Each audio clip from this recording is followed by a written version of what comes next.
Que no trobes informació en clau valenciana? Ningú et conta com t'afecta l'actualitat? València Maig, el programa que t'acosta a la realitat des del prisma que busques, des d'un punt de vista valencià, de la mà de Josep Puigades.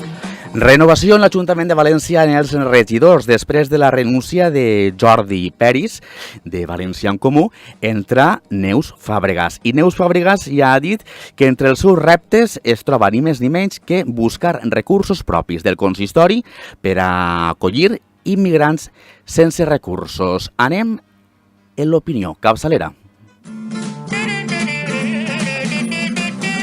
L'opinió De Josep Lluís Torró. El alcalde de València, Joan Ribó, ha dit que està apesarat, que és un modo més col·loquial, podríem dir, que està fotut. I per què? Per no poder portar a València els immigrants que a ell li agradaria portar. Ja que la immigració és competència estatal i poc pot fer el senyor Ribó, m'atrevisc a fer-li una suggerència. Per què no comença per donar solució als problemes que tenen els centenars de persones que estan tot el dia en el carrer, en els carrers de València, demanant una almoina? No els ha vist el senyor Ribó? Pues cada dia n'hi ha més i la majoria pertanyen a una mateixa ètnia. El senyor Ribó faria ben bé en saber qui controla aquesta gent. Si estan o no sotmesos a una màfia que els porta d'ací cap allà? Si els cartells en els que manifesten la seva situació, quasi tots ells diuen que tenen 4 fills, estan escrits per la mateixa mà, que sembla que és així? Si els capos controlen amb mà de ferro els llocs on demanen aquestes persones. En definitiva, el senyor Ribó ben bé podria interessar-se per la situació d'aixòs centenars d'immigrants que cada dia es veuen als carrers de la nostra ciutat i així no tindria que estar apesarat per no poder fer res amb els immigrants siris, libanesos, armenis, subsaharians o búlgars, als que, clar que sí, hi ha que ajudar, per tal que no acaben ofegats en la mar o morts de fam o de set. Però tenim clar com hem d'acollir aquests immigrants, com i com devem fer-ho. Hi ha un dit popular, un refrany valencià, que diu allò de forasters vindran. I el senyor Ribó, que és forasters, deu saber que és una dita que forma part de la nostra tradició i cultura oral. I vostè, que és partidari, com són els nacionalistes, de mantenir costums i tradicions, tindrà que manifestar-se sobre com fer possible la integració dels immigrants i fer-la ben feta. No sigui cosa que algú li faci un escoltet i li diga cau d'orella allò de forasters vindran, que de casa ens sauran. Se marchó lejos de su casa con el corazón en rodaje. A cambio de ese pasaje vendió su alma al diablo. Amistades peligrosas. Africanos en Madrid. Josep Lluís Torró des d'Ontinyent. Ontinyent, no? Ontinyent, sí. No, però estaves en València, havies vingut a Cap i Casal. No, vaig molt a sovint, però avui estic en el poble. Sí. Estàs en el poble. Ha sigut notícia el que tu has dit de Ribó i després també la incorporació al nou consistori de Neus Fàbregas, que va en la mateixa línia de lo que estaves comentant. Josep Lluís, has dit veritats com a punys, coses que no es solen dir per ahí i han de quedar tapades, com per exemple el tema de la gent que demana almoina, que tots els cartells són exactament els mateixos, que sempre estan en el mateix centre comercial o la mateixa botiga, sempre hi ha un, no hi ha dos, no es peguen, baixen de furgonetes. Això és aixina, però el que passa és que la gent no ho diu. Bueno, no ho sé, Josep, per què aquestes coses no s'han de dir i sobretot donar solució, perquè no s'enganyen. La immigració, i el Sant Pare ho ha dit, és una vergonya el que està passant en el mar, en la Mediterrània. No poden morir ofegades les persones com estan morint si els poderosos, els caps d'estat que tenen capacitat volgueren, en 4 dies les màfies s'haurien acabat i no moriria ningú ofegat perquè tractarien de donar solució al problema. Ara, per exemple, comença a parlar-se de donar-li solució al problema en Líbia. Així té el nou president de França, el senyor Macron, i ha dit que està per fer una entente entre les partidaris d'uns grups i altres que estan allí enfrontats a mort. És dir, clar que hi ha que donar solució, que ningú pugui pensar que hi ha la més mínima xenofòbia en el que jo estic plantejant. Hi ha que ajudar als immigrants, hi ha que donar solució. El millor seria que es quedaren en sa casa perquè és on volen estar sempre i quan no estiguen assetjats per Boko Haram, per el Daesh, per tots aquests fills de sa mare, que són uns autèntics canalles que estan perseguint-los a tantes països subsaharians. A aquesta gent hi ha que ajudar-la en els seus puestos, fent possible que puguen viure en dignitat en sa casa, tenint llocs de treball, no fent possible la corrupció que en Àfrica alcança límits insospitats. Però tenim que fer bé la immigració. El que no podem és dir, els portem ací i què fem, els tirem des d'una nau?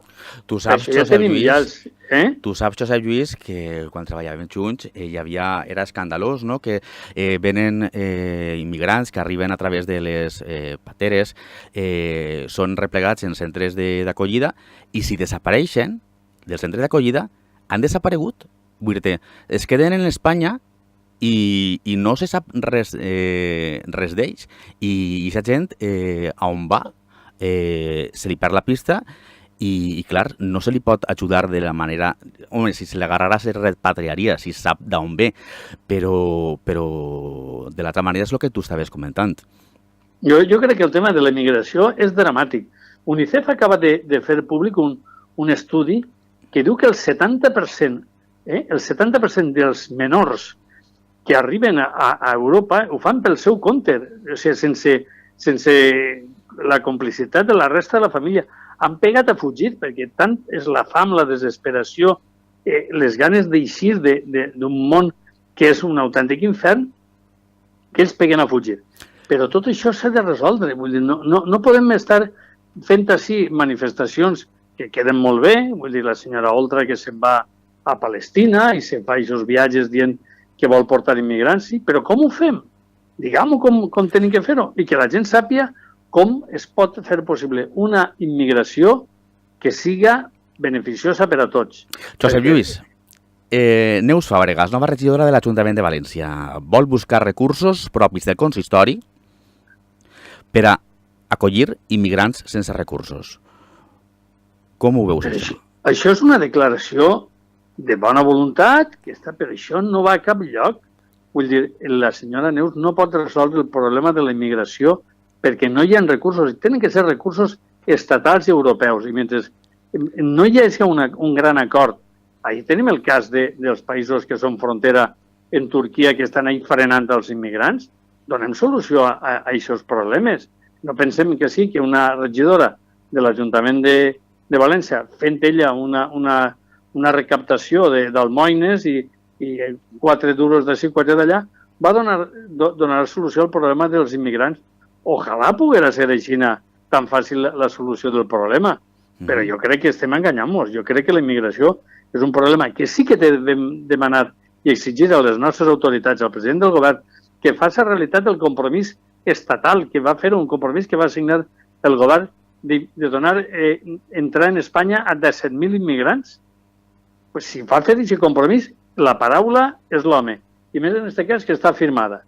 Per tant, ahí és on tenen que haver la solució al problema de la immigració. I mentrestant, Josep, jo crec que el senyor Ribó faria ben bé en saber com estan vivint aquestes persones, centenars de persones que cada dia les ven tirades en els nostres carrers en un cartellet, que tots són els cartellets, diuen el mateix, i pareix que estan tots fets per la mateixa mà, qui controla aquesta gent, i si aquesta gent no és objecte d'una doble i una perversa situació d'extorsió que és terrible. Josep Lluís, si mentrestant es busquen recursos per a acollir immigrants sense recursos, la Casa de la Caritat, per exemple, l'altre dia ens comentava Rosita Mores que ella també tenia una associació per a donar de menjar a gent sense recursos, la Casa de la Caritat, la Casa Cuna, es queden sense subvencions públiques per a poder fer la tasca que han fet durant moltíssims anys, que és donar un servici a la societat valenciana. Mira, Josep, nomenes a la Casa de la Caritat. La Casa de la Caritat té més de 100 anys. L'existència suposa per la solidaritat del poble valencià, que en els pitjors moments d'enfrontaments, com va ser ni tan sols durant la Guerra Civil, la Casa de Caritat va tancar les seues portes. Això és tot un exemple. Si l'Ajuntament, que ho ignora, per tant no sé si està donant i prestant col·laboració a la Casa de Caritat, però seria molt greu que estiguera fent propaganda dient que va resoldre problemes o que està fent pretenent resoldre problemes dels immigrants, i aquests mateixos immigrants que tenen acollida quan ho necessiten, que poden acostar-se a la casa de la Caritat perquè sempre tindran no un plat, sinó 2 plats de calent per a poder matar la fam i matar-la ben bé, amb molta dignitat. Això és el que cal ajudar. I ahí és on van els diners i no en aquestes, a vegades, ONGs que en la major voluntat, pues, o no, perquè hi ha algunes ja hem vist que és el que està passant. Ara hem conegut el cas en Dénia, encara que no té que veure els immigrants, però una altra ONG dedicada a salvar gossets i gatets i, en definitiva, el sinvergüenza que portava això endavant, presumptament, s'ha portat al butxaca 300.000 euros. Per tant, hi ha que ajudar aquelles entitats, aquelles... Càritas és una entitat que tot el món sabem com maneja... Em referia, Josep Lluís, en quant als recursos públics, sobretot perquè com Càritas, la casa de la Caritat, està molt vinculats a la religió, a l'Església, tot això que sona a Església, no? La casa de la Caritat és absolutament seglar, vull dir que no hi ha... Sí, però se la relaciona.